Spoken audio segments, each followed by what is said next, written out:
Assalamualaikum Bu Novin, selamat pagi. Bagaimana Waalaikumsalam, kabarnya? Bu Sulis. Selamat pagi. Alhamdulillah baik. Bu Sulis gimana kabarnya?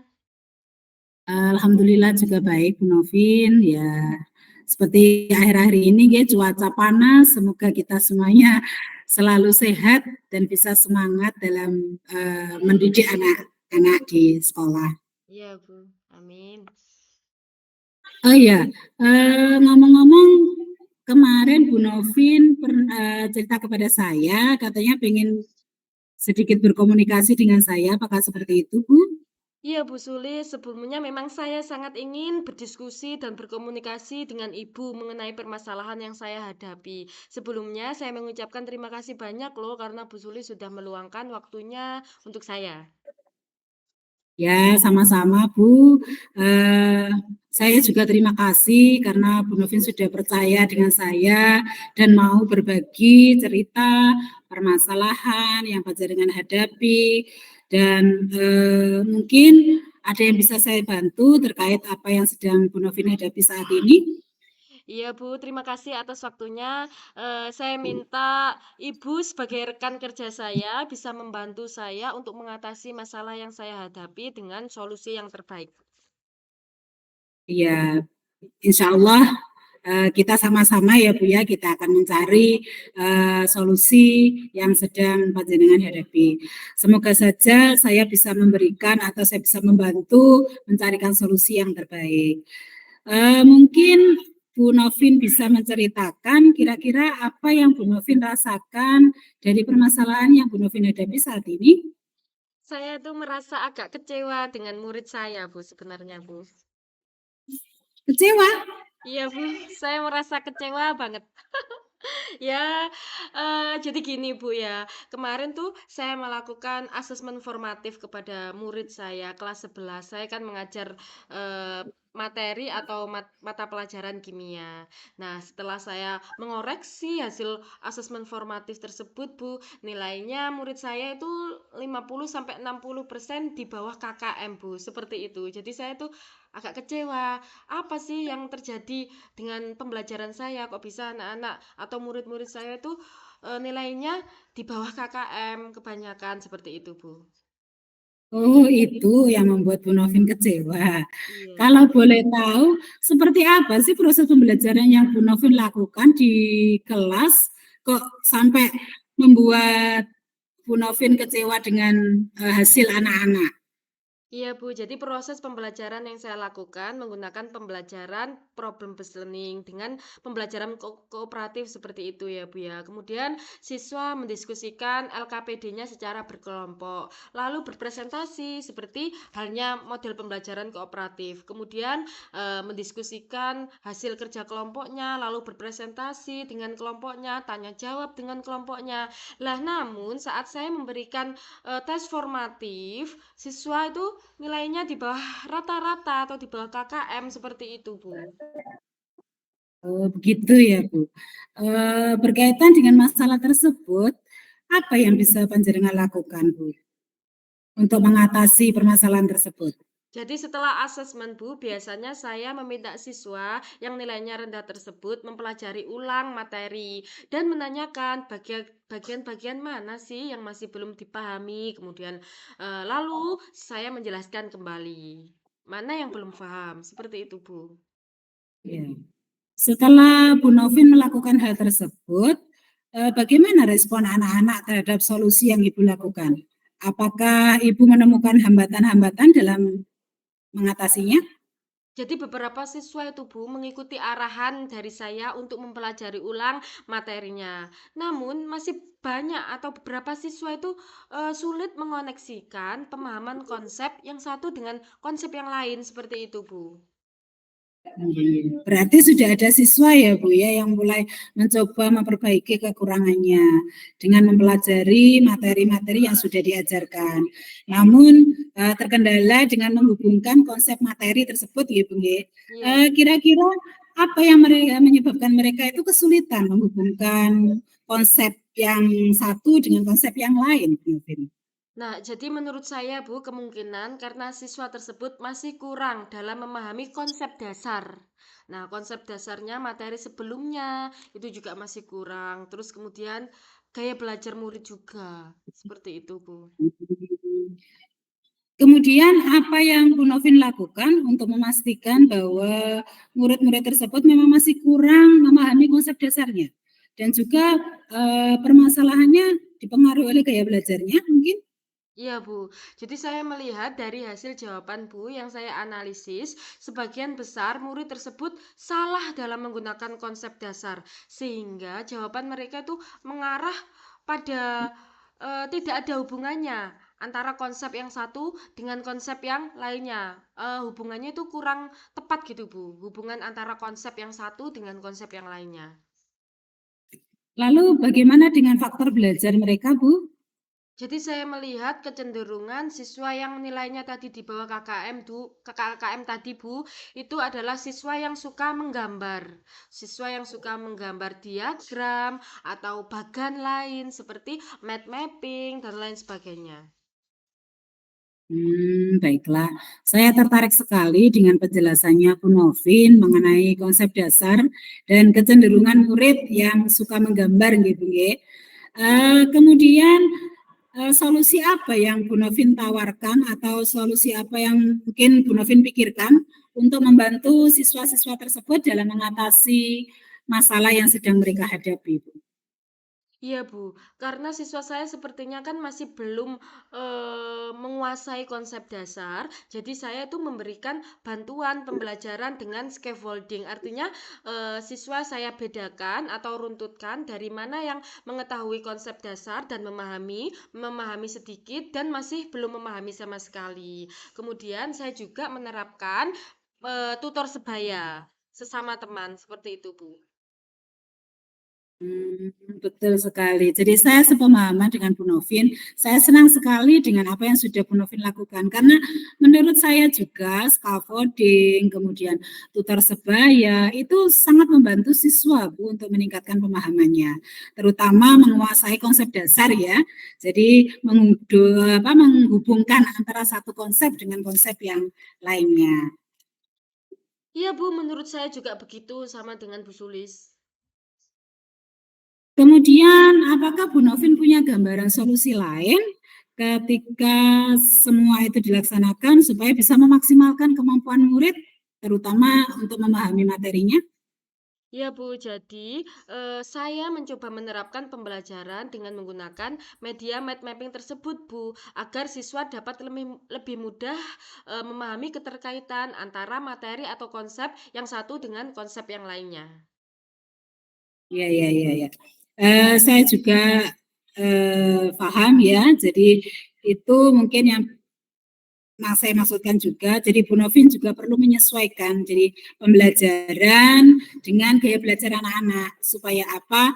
Supaya mereka bisa terbantu dalam memahami materi-materi yang mungkin sulit bagi mereka ketika Bu Novin sedang menjelaskannya. Jadi Bu Novin juga harus itu ya, harus paham betul gaya belajar mereka, paham juga kesiapan belajar mereka, minatnya mereka, supaya mereka lebih mudah memahami konsep dasar karena saya yakin tidak mudah bagi anak-anak untuk memahami suatu konsep kemudian menghubungkan antara konsep yang satu dengan konsep yang lain. Jadi saya senang sekali atau saya sependapat dengan yang Bu Novin sampaikan. Iya Bu, saya juga akan mencoba menerapkan beberapa alternatif lain dari solusi tersebut dalam pembelajaran. Nah, sekarang kira-kira kapan Bu Novin akan menindaklanjuti masalah ini? Saya akan langsung menerapkannya pada pertemuan besok Bu, pertemuan selanjutnya setelah ini. Kira-kira apa yang mungkin Bu Novin persiapkan untuk menjalankan komitmen ini dalam waktu dekat? Ya Bu, saya untuk mempersiapkan dan menjalankan komitmen ini adalah menyiapkan perangkat pembelajaran yang pasti ya Bu ya, karena itu dapat mengakomodir kebutuhan belajar siswa. Nah kemudian saya juga menyusun bahan materi yang menantang dan berjenjang, serta media mind mapping tersebut Bu. Untuk menjalankan komitmen tadi ya Bu, apakah Bu Novin melibatkan pihak-pihak tertentu untuk bisa membantu dalam penyelesaian masalah tersebut Bu? Ya, jadi untuk menjalankan komitmen tersebut, Bu, saya itu berkolaborasi dengan murid atau siswa yang memiliki kemampuan yang lebih untuk menjadi tutor sebaya dalam pembelajaran tersebut. Oke, baiklah Bu Novin, saya sangat senang sekali mendengarkan komitmen yang Ibu sampaikan. Jadi harapan saya semoga masalah yang Bu Novin hadapi bisa terselesaikan dengan baik, kemudian siswa-siswi juga bisa mengoptimalkan potensinya dalam pembelajaran, kemudian bisa menciptakan suasana pembelajaran yang lebih kondusif lagi dan menyenangkan bagi murid-murid kita. Karena memang tujuan kita adalah pembelajaran yang berpusat pada murid. Terima kasih ya Bu Sulis karena sudah meluangkan waktunya untuk saya dan berbagai saran Ibu yang sudah diungkapkan kepada saya. Saya merasa lega Bu karena sudah berdiskusi dan bisa membagi pengalaman bersama Bu Sulis. Sama-sama Bu Novin, saya juga terima kasih Bu Novin sudah percaya sama saya, sudah mau berbagi cerita, berbagi pengalaman dengan saya. Sukses selalu ya Bu. Terima kasih Bu Sulis. Assalamualaikum. Waalaikumsalam warahmatullahi Saya wabarakatuh. pamit dulu Bu. Yeah. Assalamualaikum Bu Sulis, bagaimana kabarnya? Waalaikumsalam Bu Novin, alhamdulillah baik. Bu Novin sendiri bagaimana? Sehat? Alhamdulillah Bu, saya juga sehat selalu, tetap semangat. Ya. Bu Sulis, saya lihat Bu Sulis akhir-akhir ini tuh banyak termenung, banyak mengalamun, dan lain sebagainya. Kira-kira ada masalah apa Bu Sulis ya? Saya mungkin ada yang bisa saya bantu, karena saya melihat Bu Sulis itu akhir-akhir ini tuh suka ngelamun, atau suka menyendiri seperti itu. Kenapa Bu Sulis? Ada apa? Benar sekali Bu Novin. Sebenarnya ada sedikit permasalahan yang sedang saya pikirkan. Jadi memang hal ini sebenarnya sepele tapi sangat mengganggu pikiran saya. Jadi Oh, makanya saya cenderung agak malas jadi untuk melakukan sesuatu seperti itu. tidak semangat ya Bu ya? Oh, seperti Betul. itu. Kira-kira apa sih yang mengganggu pikiran Bu Sulis itu? Bolehkah saya mengetahuinya, Bu ya? Kenapa Bu Sulis bisa seperti itu? Apa yang mengganggu pikiran Ibu? Jadi begini Bu Novin, saya kan mengajar anak kelas 12, pembelajaran bahasa Inggris. Tentunya bagi mereka pelajaran itu sangat sulit. Kemudian ketika saya berada di kelas itu banyak sekali saya temukan ada beberapa siswa itu yang mengantuk, kemudian ada juga siswa yang bermain HP sendiri. Tentunya saya berpikir semua yang mereka lakukan itu akan mengganggu fokus teman yang lainnya. Jadi pembelajaran yang di kelas menjadi kurang kondusif. Akhirnya eh, teman-temannya merasa terganggu dalam proses pembelajaran. Seperti itu, Bu Novi. Seperti itu. Baiklah Bu Sulis, kalau seperti itu mari kita bahas permasalahan yang sedang Ibu hadapi. Nah, kalau boleh tahu Bu, apa sih tujuan Ibu dalam pengelolaan kelas ini? Ya, saya menginginkan menciptakan kelas yang kondusif tentunya ya Bu dan menyenangkan bagi semua siswa saya karena ketika mereka fokus dalam pembelajaran kemudian tidak ada gangguan apapun di kelas, saya yakin mereka akan lebih bisa memahami, kemudian bisa menerima materi yang saya ajarkan dengan baik, dan tentunya bisa menciptakan pembelajaran yang menyenangkan.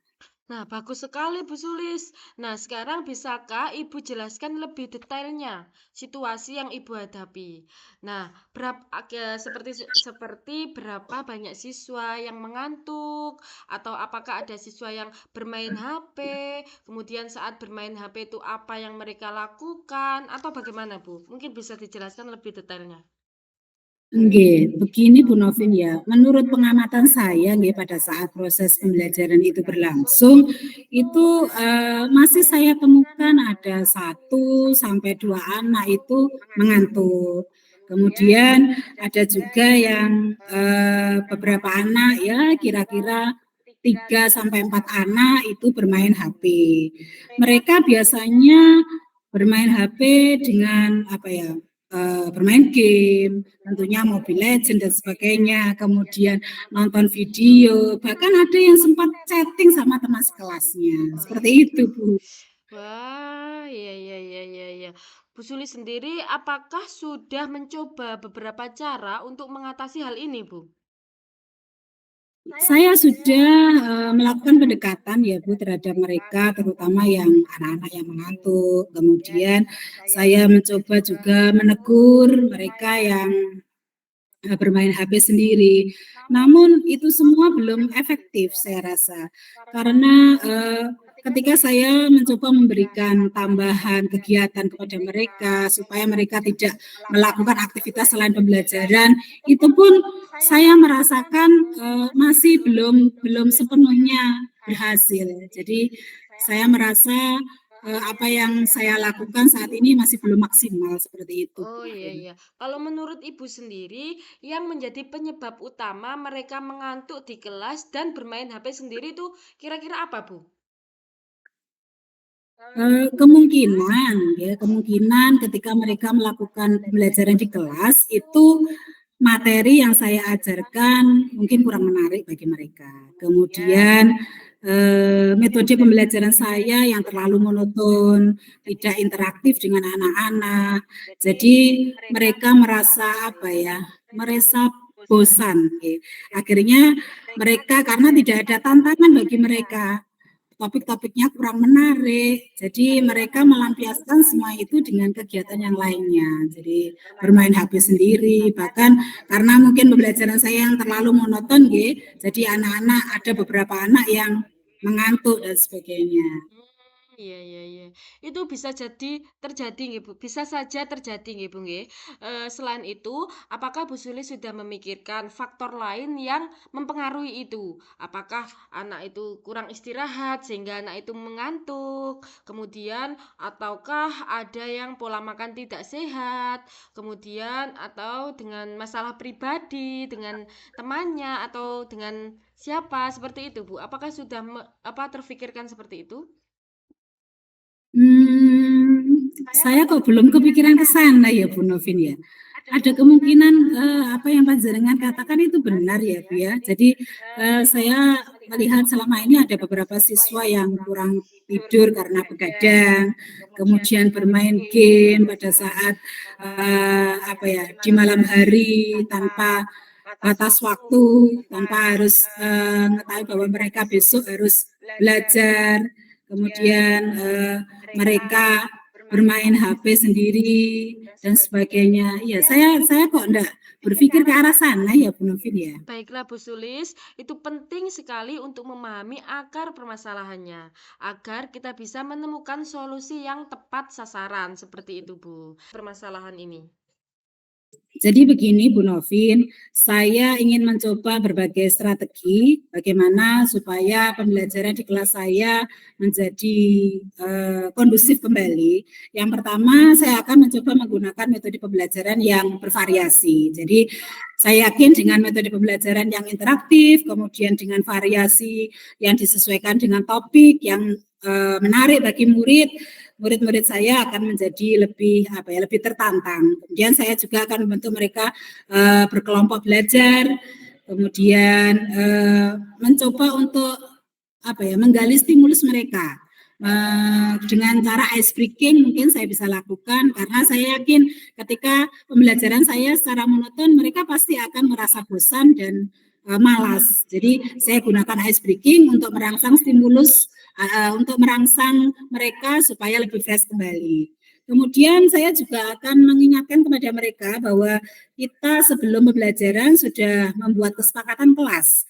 Jadi kesepakatan kelas akan saya ulas kembali bahwa pada saat pembelajaran tidak boleh menyalakan handphone. Boleh mengoperasikan handphone ketika dibutuhkan pada proses pembelajaran itu sendiri. Dan alternatif yang terakhir juga yang mungkin saya lakukan adalah saya akan berkolaborasi dengan wali murid, dengan orang tua mereka. Jadi agar terjalin komunikasi yang baik antara sekolah dengan orang tua, supaya orang tua juga bisa mengontrol ketika anak-anak berada di rumah, kemudian ketika sedang belajar di rumah. Mungkin itu Bu Novin. Jadi Bu Sulis akan menerapkan strategi ya untuk mengatasi beberapa masalah yang terjadi pada Bu Sulis. Apa sih target Ibu untuk merencanakan aksi nyata ini? Aksi nyata atau strategi Ibu tadi, targetnya apa Bu? Jelas, saya ingin sesuai dengan tujuan tinggi Bu, jadi saya ingin mengkondisikan atau membuat suasana kelas menjadi menyenangkan, kemudian kelas menjadi kondusif, pembelajaran lebih berpihak kepada anak-anak, dan tentunya setelah semua itu terlaksana, saya yakin bahwa mereka tidak akan mengantuk lagi dan tidak akan bermain HP lagi. Oh ya, benar-benar. Bagaimana cara Ibu memastikan rencana aksi ini dapat terlaksana dengan baik Bu? Ibu yakin ya? Yakin, ya saya yakin Bu. Tentunya mungkin yang bisa saya lakukan adalah membuat jadwal, kemudian mencoba mencari materi-materi pembelajaran yang sedang viral akhir-akhir ini, kemudian mengaitkan dengan topik-topik keseharian mereka, biar mereka sesuai dengan gaya belajar mereka yang auditori, yang visual maupun yang kinestetis. Jadi saya juga akan berkolaborasi dengan guru lain untuk mendapatkan ide dan masukan terkait pembelajaran yang akan saya lakukan berikutnya. Ya. Sudah siap ya Bu ya? Bagus sekali rencana Ibu. Insya Allah Bu. Oke, baiklah Bu, sebelum kita akhiri sesi coaching ini, mari kita rekapitulasikan poin-poin pentingnya Bu. Apa yang menjadi kesimpulan dari sesi coaching hari ini? Kesimpulan dari kita berkomunikasi hari ini ya Bu, yang pertama saya memiliki beberapa strategi yang harus saya lakukan untuk mengaplikasikan rencana aksi saya pada saat mengelola kelas supaya apa? Supaya tidak ada lagi atau tidak ditemukan lagi siswa-siswa yang mengantuk dan bermain HP sendiri pada saat pembelajaran berlangsung. Dan saya yakin usaha dan komitmen yang akan saya lakukan, saya akan bisa menciptakan suasana kelas yang kondusif dan menyenangkan bagi murid-murid saya. Ya, terima kasih ya Bu ya. Saya yakin sekali Ibu bisa melakukannya dengan baik. Tetap semangat Bu. Apakah ada hal lain yang ingin disampaikan? Saya kira cukup Bu Novin, terima kasih juga atas waktunya Bu Novin sudah mau berbagi pengalaman dengan saya dan bisa saling berkomunikasi, memberikan solusi kepada saya bagaimana saya bisa menciptakan pembelajaran yang menarik kepada siswa. Terima kasih Bu Novin atas Sama-sama waktunya. Bu, saya senang sekali membantu Ibu tetap semangat dan terus memberi yang terbaik buat anak didik kita. Terima kasih Bu Novin ya. Assalamualaikum Bu Novin. Waalaikumsalam warahmatullahi wabarakatuh. Sama-sama Bu. Tangan ke atas menggapai bintang, tangan ke samping burung yang terbang, tangan ke depan ikan berenang, duduk yang rapi siap berdoa. Putar-putar tangan diputar, lung-gulung-gulung tangan digulung, ular melingkar di pagar bundar, kanan kiri atas bawah siap berdoa. Satu jari kanan, satu jari kiri, ku gabung menjadi dua, ku buat jembatan panjang. Dua jari kanan, dua jari kiri, ku gabung menjadi empat, ku buat kamera. Tiga jari kanan, tiga jari kiri, ku gabung menjadi enam, ku buat menara. Empat jari kanan, empat jari kiri, ku gabung menjadi delapan, ku buat telinga.